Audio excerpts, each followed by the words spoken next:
Praise the Lord. Good morning. સવારની સલામ. પ્રભુ ઈસુ તમને આશીર્વાદ આપો. આજે સવારમાં ફરીવાર ઈશ્વરનું પવિત્ર નામ લેવાના માટે આ સુંદર તક આપણને બધાને મળી છે. Hallelujah, praise the lord. અને જ્યારે આ સુંદર તક આપણને મળી છે ત્યારે પ્રભુમાં પુષ્કળ આનંદ કરીએ, પ્રભુની સ્તુતિ કરીએ, પ્રભુની આરાધના કરીએ.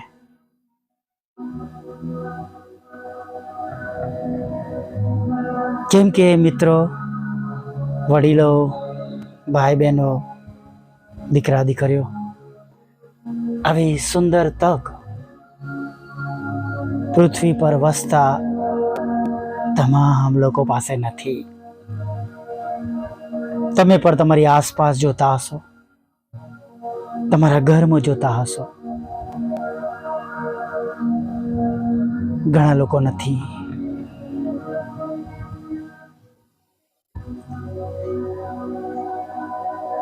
કેમ કે આપણે જાણીએ છીએ કે બધાને માટે એ દિવસ છે, દેવે ઈશ્વરે નક્કી કરેલું છે. દરેકના આયુષ્યની મર્યાદા છે. પરંતુ જો આપણે પોતાને જોઈએ તો આપણે પોતાને જીવતાઓની ભૂમિ પર સાજા, ભલા, તંદુરસ્ત, બોલતા, ચાલતા આપણે જોઈ શકીએ છીએ. અને એવા પણ ઘણા બધા નથી. ઘણા ચાલી શકતા નથી, બોલી શકતા નથી, જોઈ શકતા નથી, ખાઈ શકતા નથી.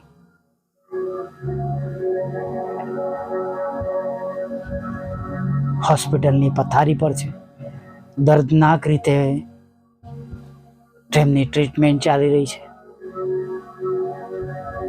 ઘણા એવા છે જીવન અને મરણ વચ્ચે તેમને ના સવારની ખબર છે, ના બપોરની કે ના રાતની.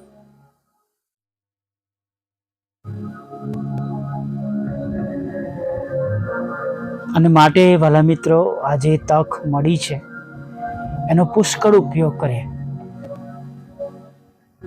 ઈશ્વરની દ્રષ્ટિમાં પસંદ પડતા કામો કરીએ, તેમને આધીન રહીએ. કેમ કે તેઓ બહુ વહેલા આવવાના છે. સમજો, તેઓ બહુ નજદીકમાં છે વાલા મિત્રો. અરે જેટલી ગંભીર રીતે અથવા ગંભીરતાથી આ વાતને સ્વીકારી લઈશું કે પ્રભુ આવવાના છે,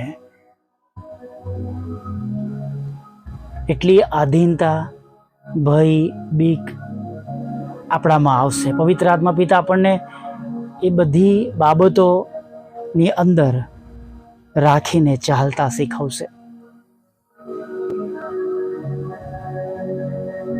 એવું તો છે નહીં કે આપણે થોડા દિવસો જગતમાં પસાર કર્યા છે.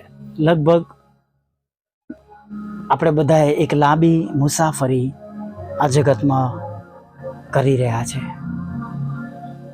ઘણાએ ઘણી લાંબી મુસાફરી કરી છે. ઘણા લોકો કહેતા હોય છે તારા કરતા ક્રિસમસ વધારે જોઈ છે. ઘણા રિટાયર્ડ હશે, ઘણા જુવાનો હવે માતા પિતા બની ગયા હશે, ઘણા બાળકો હવે જુવાનો બની ગયા હશે નહીં. પણ દરેકની પાસે એક સફર તો છે જ. અને આપણા જીવનની સફરમાં આપણે એક આત્મિક સમય પણ આપણે પસાર કર્યો છે. આત્મિક સંગતિમાં રહીને તમને અને મને ઘણું બધું શીખવા મળ્યું છે, જાણવા મળ્યું છે. ઘણું બધું પ્રભુએ આપણને બતાવ્યું છે. ઘણી બધી માફી મળી છે, અગણિત માફી મળી છે. અને અગણિત પ્રાર્થનાઓ તેમણે આપણી સાંભળી છે. અને પુષ્કળ પ્રેમ તેમણે આપણા પર કર્યો છે. સાચે જ કહું છું તમને હું કે તમે દરેક સમયે ઈમાનદાર રહ્યા નથી, પણ તેઓ આપણી સાથે ઈમાનદારીથી રહ્યા છે. તેમણે દરેક સંજોગોમાં તમને અને મને પ્રેમ કર્યો છે. એવા સમયે પણ જ્યારે આપણે તેમના તરફથી મુખ હટાવ્યું છે. ઘણીવાર આપણે જગતની બાબતોમાં આપણો સમય પસાર કર્યો છે નહીં? સમજો કે તમે કોઈની બાજુમાં બેઠા છો અને પેલો ભાઈ કે બેન બસ એના મોબાઈલમાં રીલ જ જોયા કરે છે, તમારી તરફ જોતો નથી, તમારી વાત સાંભળતો નથી, તમારા પ્રશ્નનો જવાબ આપતો નથી. તમને કેટલી અકળામણ ચડે, તમને કેટલો ગુસ્સો આવે. અને ઘણીવાર જ્યારે પવિત્ર આત્મા પિતા પણ આપણી સાથે રહે છે, પ્રભુ આપણી સાથે છે, પણ આપણે એ તરફ ધ્યાન ન આપતા, આપણે આપણા કાર્યોમાં સતત બિઝી રહીએ છીએ. હા, કૃપાનો સમય છે, ના નથી કહેવાતું, પણ વાલા મિત્રો એ પણ હું ચોક્કસ કહેવા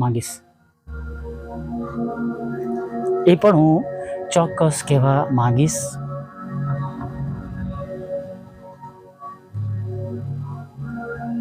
બલિદાન પણ એક જ વાર આપવામાં આવ્યું છે અને આજથી 2025 વર્ષ પહેલા એ આપણે માટે આપી દેવામાં આવ્યું છે. હવે કોઈ બલિદાન નથી. જો આપણે પાછા નહીં ફરીએ અથવા જો આપણે ઈશ્વરને આધીન નહીં રહીએ અથવા જે પ્રમાણે પ્રભુ ચાહે છે એ પ્રમાણે આપણે જીવન નથી વિતાવતા, આપણે આપણા પાપોની માફી માગીને આપણું મન જગત તરફથી પાછું ઈશ્વર તરફ નથી ફેરવતા, આપણે તારણના રસ્તા પર આગળ વધતા નથી અથવા આપણે એવું જીવન જીવતા નથી જેમાં ઈશ્વરને મહિમા મળે, અને સતત આપણે પ્રભુની આગળ ન ગમતા કામો કર્યા જ કરીએ છીએ. અને જો જીવન પૂરું થઈ જાય છે તો ન્યાયના દિવસે પ્રભુના રાજ્યમાં પ્રવેશવું એ આપણે વિચારવાનું છે, શક્ય છે કે નહીં, કેમ કે બધાનો ન્યાય ઈશ્વર કરનાર છે. પણ આપણને એ રાજ્યમાં પેસવાને માટેનો રસ્તો મળ્યો છે, અને જો એ રસ્તા પર હોઈશું તો પ્રભુ પોતે જ કહેશે, આવો મારા વિશ્વાસુ ચાકર, મારા વિશ્વાસુ દીકરા, મારી વિશ્વાસુ દીકરી. થોડામાં વિશ્વાસુ માલુમ પડ્યો છે. રાજ્ય નાખ્યા અગાઉ, ઈશ્વરનું રાજ્ય નાખ્યા અગાઉ જે પ્રભુએ મહિમા રાખી મૂકી છે તમારા અને મારા માટે, એમાં પ્રવેશ કરવાનું મળશે. Hallelujah, praise the lord. ઘણીવાર સવારમાં આ વાતો સાંભળવી ન પણ ગમે. મુશ્કેલીઓમાં હોય, નાણાંની જરૂર હોય, માંદગીના બિછાના પર હોય, બહુ વ્યસ્ત હોય, મન ઉદાસ હોય, બેચેન હોય. પણ વાલા મિત્રો, એ બધા કરતાં પણ આ બાબતો એટલી જરૂરી છે, કેમ કે આ તક જતી રહી તો ફરી મળનાર નથી. તમે ઉદાસ હશો તો પ્રભુ આનંદ આપશે, દુઃખી હશો તો દુઃખ દૂર કરશે, દિલાસો આપશે. આર્થિક ભીડમાં હશો તો પ્રભુ એ પણ સમસ્યાઓ દૂર કરશે, જોબ આપશે, ખોરાક, વસ્ત્ર, અન્ન પાણી આપશે, સાજાપણું આપશે. પણ જો આ તક જતી રહી તો it will be never come again. અને માટે સજાગ બનીએ. હાલેલુયા. પ્રભુ તમને અને મને પ્રેમ કરે છે, અને આજે પણ તેઓ આપણી પ્રાર્થનાઓ સાંભળે છે, આપણા વિશે જાણે છે, આપણને નામ દઈને બોલાવે છે. તે વિશેષ પ્રભુનું પવિત્ર વચન તમારી અને અમારી સાથે છે. જુઓ, યહોવાનો હાથ એટલો ટૂંકો થઈ ગયો નથી કે તે બચાવી ન શકે, અને તેનો કાન એવો મંદ થયો નથી કે તે સાંભળી ન શકે. Hallelujah, praise the lord. ખરેખર પ્રભુ આપણી પ્રાર્થનાઓ સાંભળશે અને આપણા દુઃખોમાં, તકલીફોમાં, સંકટોમાં તેમનો હાથ લાંબો કરીને બચાવી લેશે અને જરૂરિયાતો પૂરી પણ પાડશે. હાલેલુયા. આવો એક નાની પ્રાર્થના સાથે આજની સવારમાં આપણે આગળ વધીએ.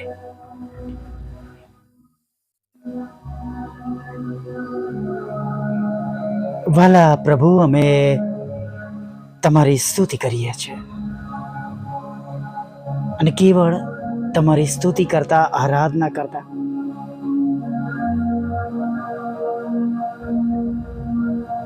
આ જગતના જીવનમાં આગળ વધીએ છીએ. પ્રભુ, આખો દિવસ અમારી સંભાળ રાખજો.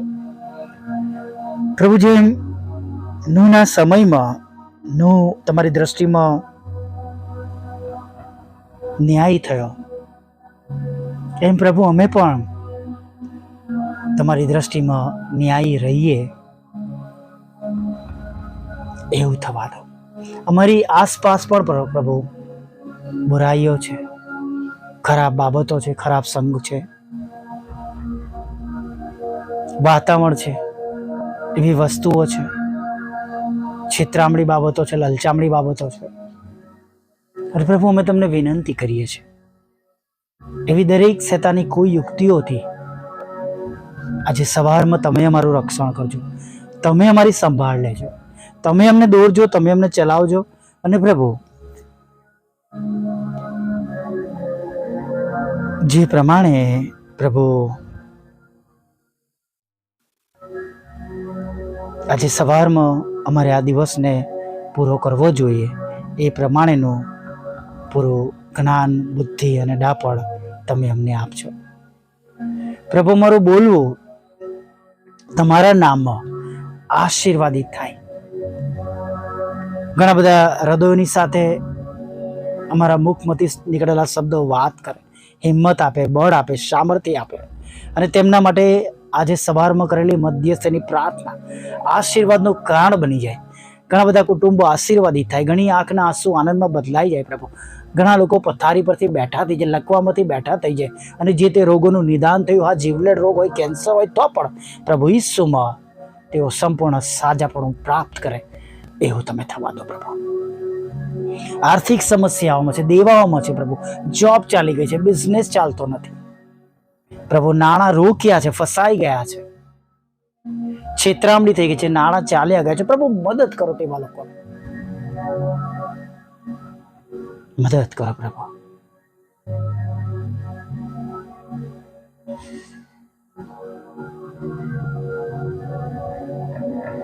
પ્રભુ, ખાસ દયાળુ પ્રભુ, તમારી આગળ નમ્યા છે ત્યારે જેઓ સાંભળી રહ્યા છે તેમના ઘરોની તમે મુલાકાત લેજો, તેમની આજની દરેક સમસ્યાઓ દૂર કરજો, દરેક ચિંતાઓ દૂર કરજો, અને આજની તમામ જરૂરિયાતો તમારા તરફથી તમે તમારી કૃપાથી તેમને ભરી આપજો. પ્રભુ, અમે જેમ પ્રાર્થના કરીએ છીએ પ્રભુ, એમ બધા જ લોકો પ્રાર્થના કરે, તમારું નામ જાણે. તમે દેવના દીકરા છો, એ તમારી ઓળખાણ તેઓને મળે, તમે અનંત જીવન આપો છો. પ્રભુ, એવું થવા દો. અમારી સેવાનો ઉપયોગ કરો પ્રભુ. અને પ્રભુ, જેટલા પૃથ્વી પરના સેવક અને સેવિકાઓ છે, બધાની સેવા દ્વારા આજે અમે હજારો આત્માઓ જીતી શકીએ એવું થવા દો. તમારા સેવક સેવિકાઓનું પણ તમે ભરણ પોષણ કરો, તેમને પ્રભુ તમારો પ્રેમ, આનંદ, શાંતિ આપો, તેમનું રક્ષણ કરો પ્રભુ. અને પ્રભુ, જે વાનાની અગત્યતા હોય, કુટુંબ માટે, ઘર માટે, મિનિસ્ટ્રી માટે પ્રભુ, એના માટેના તમામ રસ્તા ખુલ્લા કરો. તેમના જીવનું, જાનનું તમે રક્ષણ કરજો એવી પ્રાર્થના કરીએ છીએ. વિધુરો, વિધવા બહેનો, અનાથોની સાથે રહો, મનબુદ્ધિ લોકો, માનસિક રોગીઓ, વિકલાંગોની સાથે રહો પ્રભુ. વિદેશ જવાના માટે તેમના તમામ પ્રયત્નોને તમે સફળ કરો, ઉકાવટો તોડી નાખો પ્રભુ પિતા. દરેકના રોજગારની, નોકરી ધંધાને તમે આશીર્વાદિત કરો. તેમની વિરુદ્ધના કોર્ટ કેસ, FIRને તમે ખાલી જ કરો. તમામ પ્રકારના લડાઈ ઝઘડા દૂર કરજો પ્રભુ પિતા. અને પ્રભુ, દારૂ જુગાર વ્યસનો વ્યભિચાર જેવી ખરાબ બાબતોમાંથી તમે એમને બહાર કાઢી લેજો. સાચું શિક્ષણ તેમને મળે અને તેમને પશ્ચાતાપ રૂપ થાય એવો હૃદય આપજો પ્રભુ. પશ્ચાતાપ તેમના હૃદયમાં થાય પ્રભુ એવું તમે તેમને હૃદય પૂરો પાડજો. અમારી પણ પ્રભુ વિનંતીઓ તમે જાણો છો પ્રભુ, કુટુંબની, પરિવારની, મિનિસ્ટ્રીની, અને પ્રભુ અમે સગડા સેવક સેવિકાઓ પ્રભુ જેઓ અમે તમારી આગળ નમ્યા છે પ્રભુ, અમારી બધી જરૂરિયાત પૂરી પાડજો. અમારી પણ બંને બાબતો પૂરી પાડજો. અને પ્રભુ અમને નદીની પાસે રોપેલા ઝાડ જેવા કરજો. અમને ઉછીનું આપનાર બનાવજો પ્રભુ. અમને શેર બનાવજો પ્રભુ. અને પ્રભુ આગળના સમયમાં મારી સાથે રહો. નાના મોટા પાપ ગુનાહ માફ કરો. ખોરાક, વસ્ત્ર, અન્ન, પાણી આપો. અને પ્રભુ સાંજે ફરીવાર પ્રભુ પિતા તમારું ભજન કરવા માટે અમને બધાને તેડી લાવજો એવું માગતા પ્રભુ ઈસુના નામમાં આટલું સાંભળો. દેવ બાપ માન્ય કરજો. આમીન, આમીન, આમીન.